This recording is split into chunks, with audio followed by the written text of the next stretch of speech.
Um filme rejeitado. 43 vezes. Coadjuvantes que se detestavam. Água tão gelada que causava hipotermia. Executivos convencidos de que seria um fracasso. E então arrecadou 214 milhões de dólares e mudou a cultura pop para sempre. Este é Dirty Dancing, o filme que ninguém queria e que se tornou o fenômeno que ninguém previu. Por trás daquela icônica cena de levantamento e da trilha sonora inesquecível, havia o caos absoluto. Desastres na produção, brigas no set, condições climáticas extremas que levaram atores ao hospital e momentos de puro acaso que se transformaram em magia cinematográfica. Hoje, vamos listar 15 curiosidades que você provavelmente não sabia sobre Dirty Dancing. Os quase desastres, a água congelante, a tensão real entre Patrick e Jennifer e detalhes que você nunca percebeu, mesmo depois de assistir ao filme 200 vezes. Antes de começarmos, não se esqueça de curtir o vídeo, se inscrever no canal TV Time Capsule para análises profundas dos filmes que marcaram nossa infância e adolescência. E compartilhe este vídeo com um amigo que já tentou levantar alguém em um casamento e falhou miseravelmente.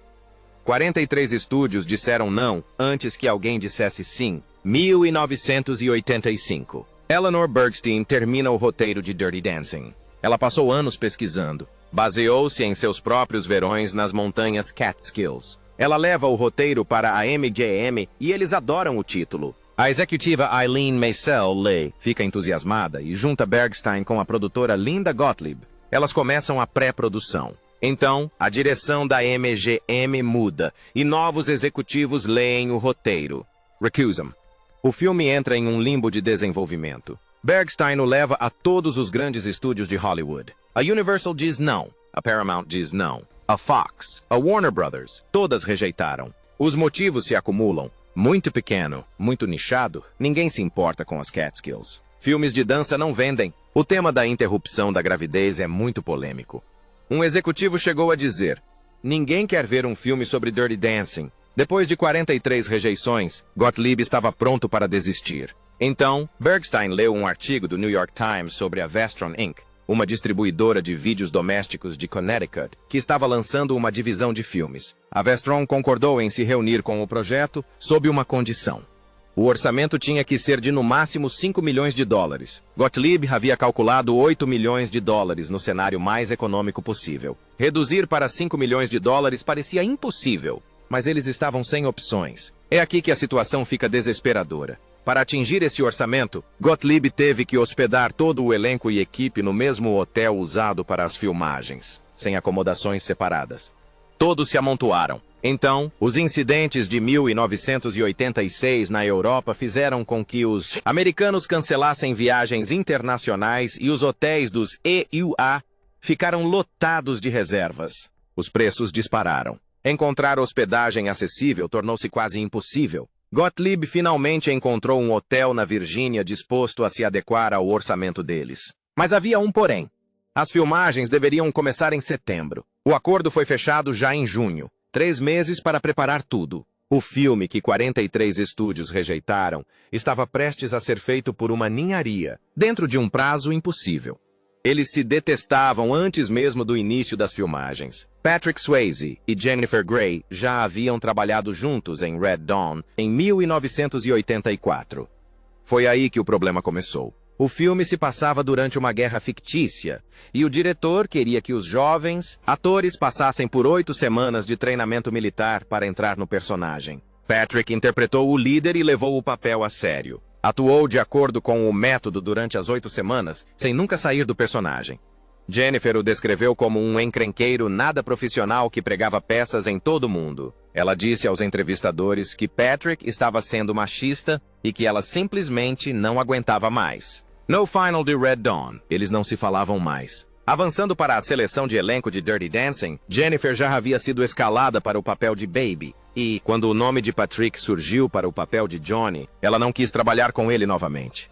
Mas o teste de elenco deles mostrou uma química incrível. Patrick conseguiu o papel. Essa cooperação inicial, porém, logo se dissipou e eles começaram a se desentender antes de cada cena. Patrick ficou frustrado com o que chamava de humor bobo e natureza emotiva de Jennifer. Ela caía no choro se alguém criticasse sua atuação. Outras vezes, tinha crises de riso incontroláveis, o que os obrigava a refilmar as cenas várias vezes.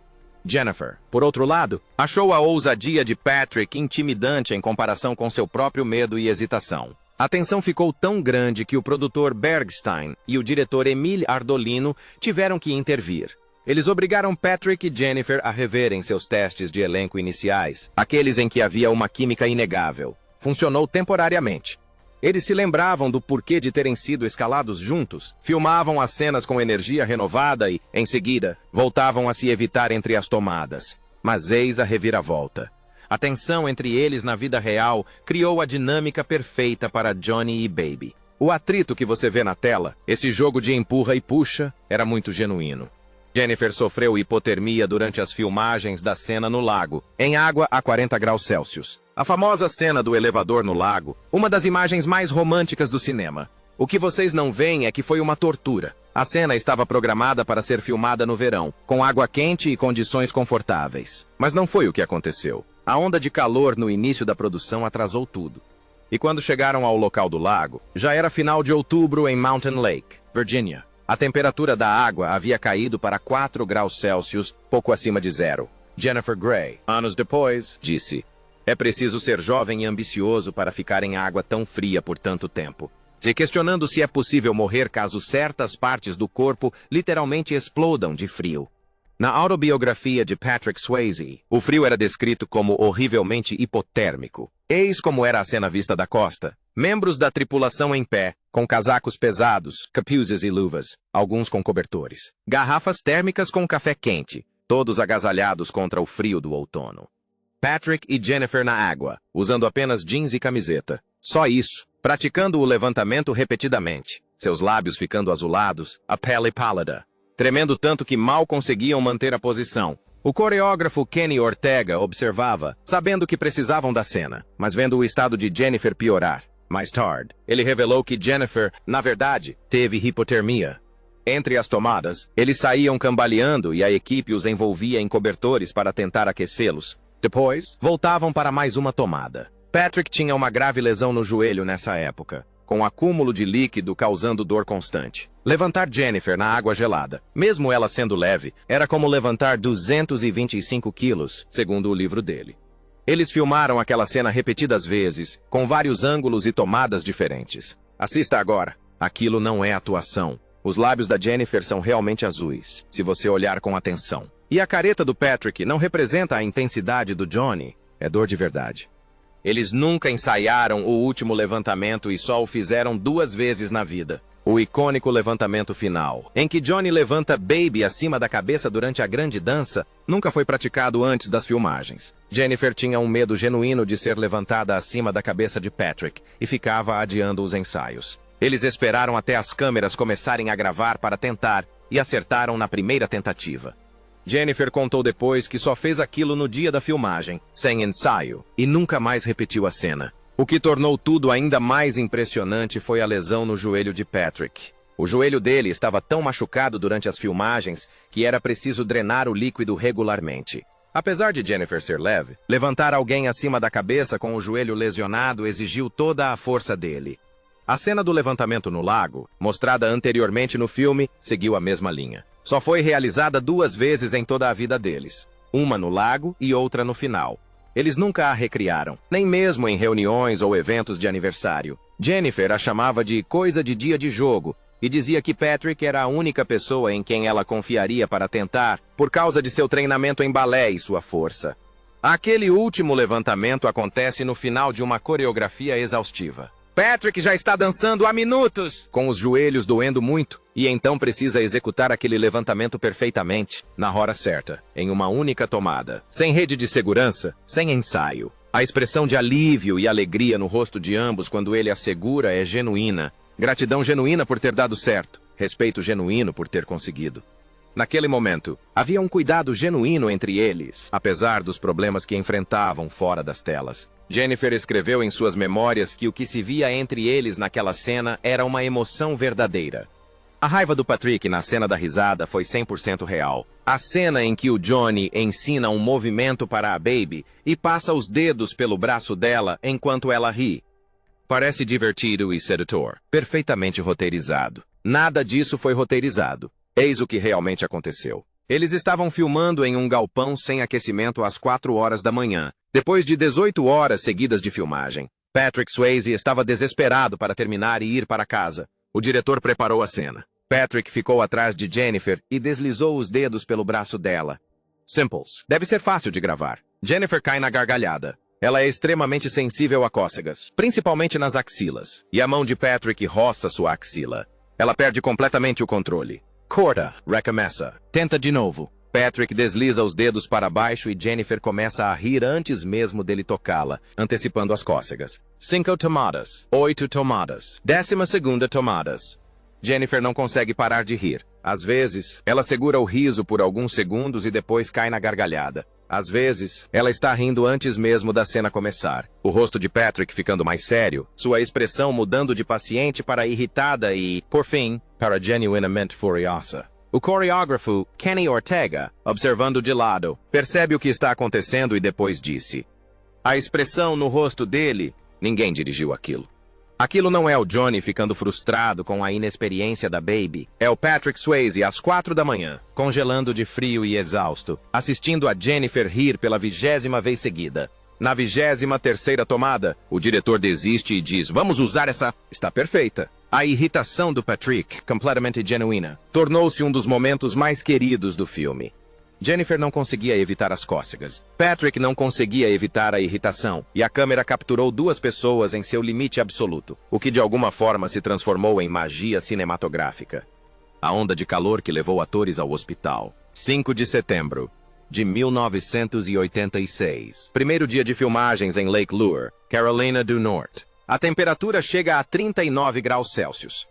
A previsão do tempo indicava temperaturas em torno de 27 graus Celsius, mas o que se viu foi uma onda de calor intensa. No primeiro dia, os atores apareceram com roupas de época de 1963, de lã e poliéster, em várias camadas, com tecidos que não permitiam a respiração da pele. Ao meio-dia, todos estavam definhando, com a maquiagem borrada e os atores encharcados de suor. No segundo dia, a temperatura chegou a 40 graus Celsius. Uma das dançarinas desmaiou no meio do ensaio e um médico diagnosticou desidratação grave.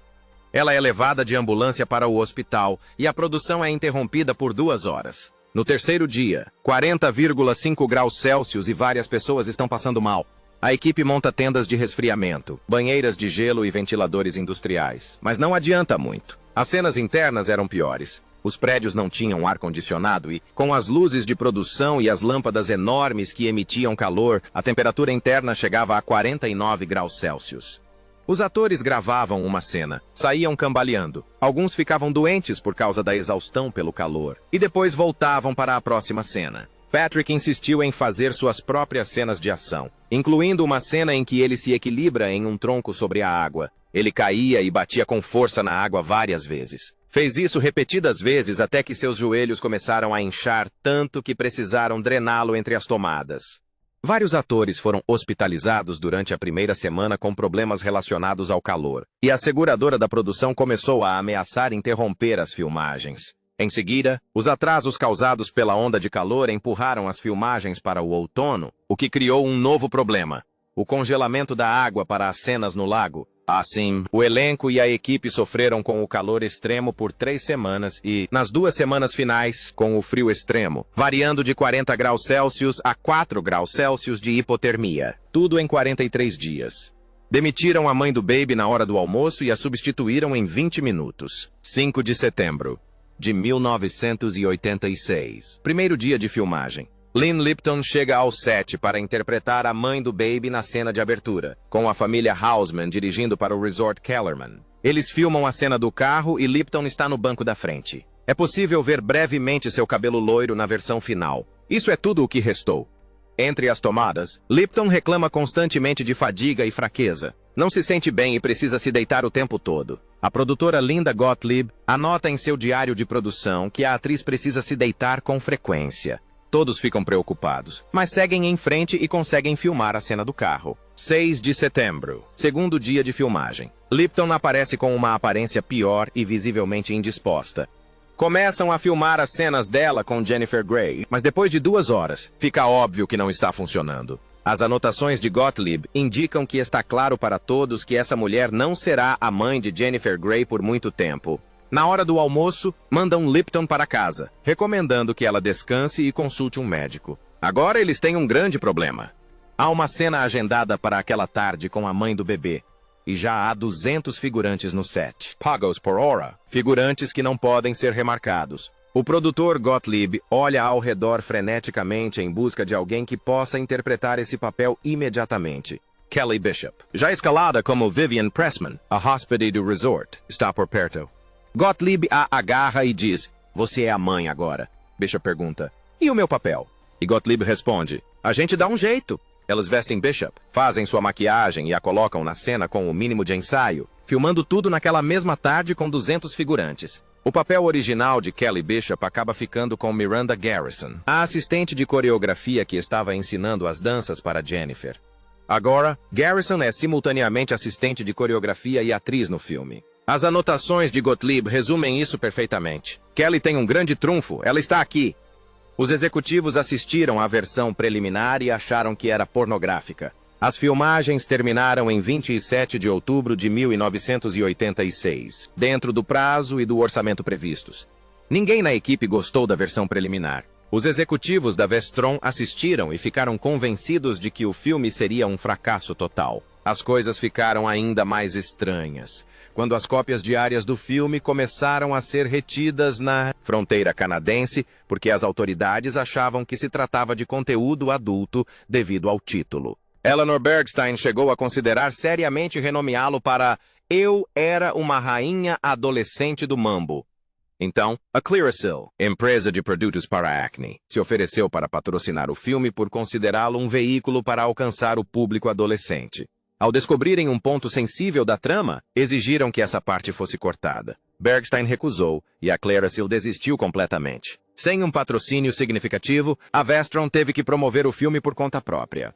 O plano deles era modesto, lançar o filme nos cinemas por um fim de semana e depois lançá-lo diretamente em vídeo doméstico, já que a Vestron atuava no ramo de distribuição de vídeo antes da produção cinematográfica. Eles realmente acreditavam que o lançamento nos cinemas seria mínimo. Os executivos agendaram uma exibição para maio de 1987 para que o produtor Aaron Russo pudesse dar sua opinião.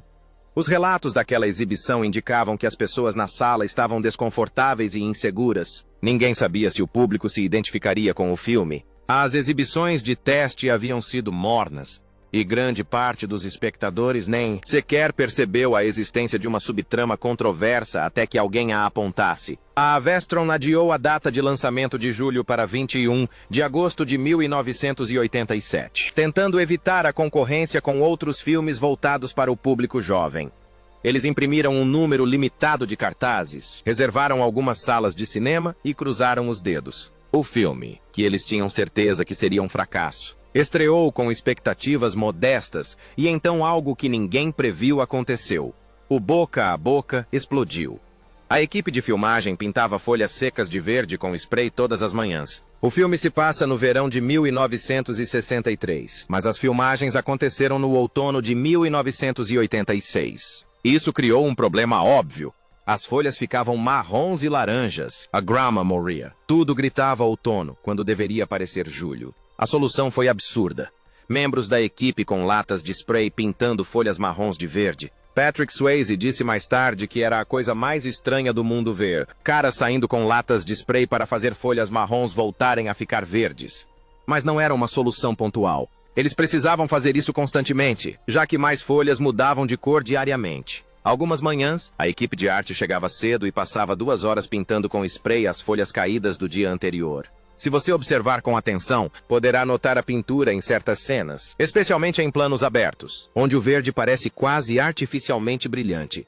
Eles também precisavam esconder a respiração visível dos atores durante as cenas externas, já que fazia frio o suficiente para ver o ar exalado. Os diretores esperavam por momentos entre as respirações ou filmavam de ângulos que não mostrassem os rostos durante os diálogos. A grama representava outro desafio. A grama natural morre no outono e fica marrom. Eles não podiam pintar um campo inteiro com spray, então precisavam enquadrar as cenas cuidadosamente para evitar mostrar muito do chão ou posicionar estrategicamente cobertores e adereços para cobrir as áreas sem grama. O clima também se tornou imprevisível. Alguns dias eram relativamente quentes e ensolarados, perfeitos para cenas de verão. Outros dias eram frios e nublados, exigindo ajustes constantes no cronograma de filmagens. O responsável pela continuidade tinha anotações detalhadas sobre quais cenas foram filmadas em quais dias para garantir que a iluminação e o clima correspondessem na edição. Patrick lutou para cortar sua fala mais icônica. Ninguém coloca Baby num canto. Ela ocupa o 98º lugar na lista das 100 melhores frases de filmes de todos os tempos, do American Film Institute. Patrick Swayze odiava essa fala. Ele a achava brega, sem sentido e insistiu várias vezes para que fosse removida do roteiro. O diretor insistiu que ele tentasse como estava escrito. Patrick filmou a cena a contragosto, ainda convencido de que não funcionaria. Então, ele viu a cena durante a edição e finalmente a entendeu. O contexto, o momento, a forma como se desenrolava antes da dança final, tudo fez sentido. O que Patrick não percebeu durante as filmagens foi que a fala não se referia a Baby sendo fisicamente encurralada. Era sobre o pai dela e a sociedade tentando diminuí-la, mantê-la pequena e controlada. A declaração de Johnny era ele defendendo a autonomia e o valor dela. Assim que Patrick viu esse contexto emocional na tela, ele entendeu. A frase se tornou instantaneamente icônica. As pessoas a citavam em festas, a usavam em conversas do dia a dia, faziam referência a ela em outros filmes e séries de TV. A frase se tornou uma abreviação para defender alguém ou se recusar a deixar que outros sejam marginalizados. Jennifer Grey disse mais tarde que, quando filmaram aquela cena, Patrick a pronunciou com tanta convicção que, mesmo tendo reclamado dela antes, naquele momento ele a convenceu completamente. Seu carisma natural e a intensidade que ele transmitiu fizeram com que até mesmo uma fala de que ele pessoalmente não gostava se tornasse inesquecível. A ironia é que a linha contra a qual Patrick mais lutou se tornou aquela pela qual ele seria lembrado para sempre. Eles drenavam o líquido do joelho de Patrick entre cada tomada. Patrick Swayze já lidava com problemas no joelho durante as filmagens de Dirty Dancing, consequência de anos de dança profissional. Sua mãe era dona de um estúdio de dança e ele treinava desde criança, o que sobrecarregava muito suas articulações. Quando as filmagens começaram, o joelho dele já estava comprometido. A cena em que ele tinha que equilibrar o tronco piorou a situação. Patrick insistiu em fazer a cena sozinho, apesar do perigo. Ele caía constantemente e batia com força na água. Depois de várias tentativas, o joelho inchou bastante. A equipe médica no set teve que drenar o líquido do joelho dele entre as tomadas para reduzir o inchaço e permitir que ele continuasse. Eis o que tornou tudo tão brutal. As cenas de dança exigiam que ele fosse ágil, executando movimentos complexos que exerciam uma enorme pressão sobre o joelho lesionado. Cada levantamento, cada giro, cada salto causava uma dor aguda na perna. Ele terminava uma tomada e imediatamente colocava gelo enquanto a equipe se preparava para a próxima. A cena do lago foi particularmente desafiadora. A água fria enrijeceu seu joelho e levantar Jennifer acima da cabeça nessa condição exigiu que ele lutasse contra um desconforto intenso. Patrick escreveu mais tarde em sua autobiografia sobre dançar apesar da dor extrema ao longo de sua carreira. E Dirty Dancing não foi exceção. A lesão o afetou muito tempo depois do término das filmagens. Isso contribuiu para os problemas contínuos no joelho que o atormentariam por anos. Mas, durante aqueles 43 dias de produção, desistir não era uma opção. Havia muita coisa em jogo, muitas pessoas dependendo do seu sucesso. Então, ele perseverou. Contou com intervenção médica e pura força de vontade para continuar dançando. A trilha sonora permaneceu 18 semanas em primeiro lugar e vendeu 32 milhões de cópias. A trilha sonora de Dirty Dancing combinou clássicos do início dos anos 60 com novas canções que soavam retrô, mas ao mesmo tempo modernas. Ninguém esperava o que aconteceria a seguir. O álbum permaneceu 18 semanas em primeiro lugar na Billboard 200 e vendeu mais de 32 milhões de cópias em todo o mundo, tornando-se 14 vezes multiplatina nos Estados Unidos e o álbum mais vendido de todos os tempos na Alemanha. A canção Time of My Life ganhou o Oscar de Melhor Canção Original, o Globo de Ouro de Melhor Canção Original e o Grammy de Melhor Performance Pop, por um duo ou grupo com vocais. A trilha sonora gerou 2 álbuns subsequentes, lançados em 1988 e 2003. E aqui vai uma curiosidade. Time of My Life se tornou a terceira música mais tocada em funerais no Reino Unido. Uma canção sobre se divertir ao máximo passou a ser associada à despedida de entes queridos, o que, pensando bem, é curiosamente apropriado. O sucesso da trilha sonora foi completamente inesperado. A Vestron tinha expectativas tão baixas para o filme que mal o promoveu. A música conquistou o público através do boca a boca e das execuções nas rádios. Canções como Hungry Eyes e She's Like the Wind se tornaram grandes sucessos independentes do filme. O impacto foi além dos números de vendas. A trilha sonora deu início a um renascimento da música dos anos 1960, no final da década de 1980. As estações de rádio de música antiga viram sua audiência aumentar, e as gravadoras começaram a relançar álbuns clássicos daquela época. Estúdios de dança relataram um aumento expressivo nas matrículas para aulas de dança de salão. A música de um filme independente de 5 milhões de dólares, que os executivos achavam que seria um fracasso, tornou-se uma das trilhas sonoras mais vendidas da história e influenciou a cultura pop por décadas.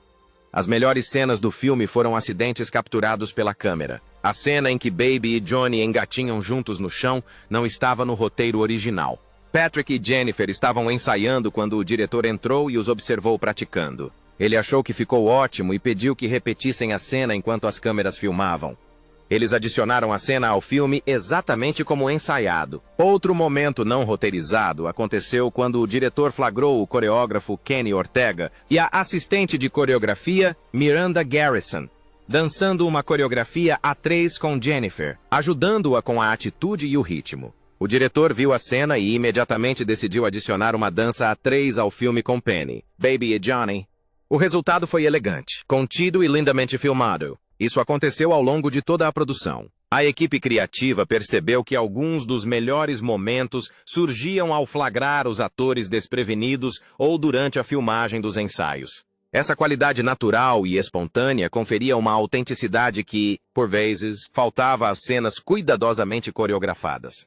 A inexperiência de Jennifer como dançarina acabou sendo um ponto positivo para o filme. Suas dificuldades para aprender os passos, seu nervosismo genuíno, tudo isso se traduziu perfeitamente na personagem Baby. Acompanhar sua evolução ao longo das filmagens refletiu a jornada de Baby na história.